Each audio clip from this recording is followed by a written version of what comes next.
Hello and welcome to today's Almost Daily Devotional. We're reading from the book of Psalms. This is Psalm 71 and we're going to start with the first verse, and it goes like this. I've taken refuge in you, Lord. Don't let me ever be put to shame. Deliver me and rescue me by your righteousness. Bend your ear toward me and save me. Be my rock of refuge where I can always escape. You commanded that my life be saved because you are my rock and my fortress. My God, rescue me from the power of the wicked. Rescue me from the grip of the wrongdoer and the oppressor, because you are my hope, Lord. You, Lord, are the one I've trusted since childhood. I've depended on you from birth. You cut the cord when I came from my mother's womb. My praise is always about you. Such a graphic image here of God literally cutting the umbilical cord. I remember when our first child was born, my husband, the doctor asked my husband if he wanted to cut the umbilical cord, and you could see him just sort of go white. I'm not qualified to do that, right? But if anybody's qualified to do that, I guess it's God. But this psalm reminds us that God has been a part of our lives since the beginning.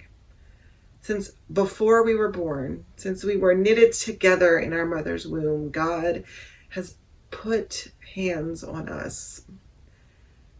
Every part of us is carried by God, is created by God, is touched and loved by God. So, and that way, every part of our lives is dependent upon God.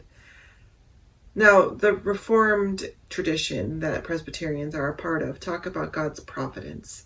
That God oversees the world and makes it and helps us, cares for us intimately.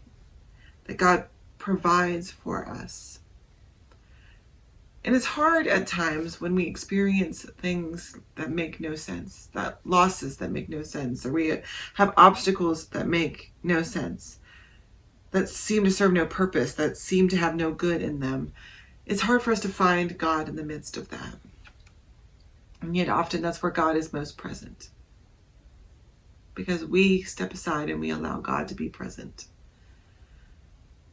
And so the challenge for us is to be aware of that, to have our eyes open to that, to accept the grace of awareness, to accept the grace of letting God be a part of it. We have to be open to that. We have to allow God's hand to help us. So some days the challenge is just to open our hands up enough to let God fill them up. To extend our hands enough to let God hold it. To see the ways that God is involved and to be thankful for them. Even when it hurts, even in the midst of that. How can we trust God's providence for us? How can we trust that God will provide and see us through?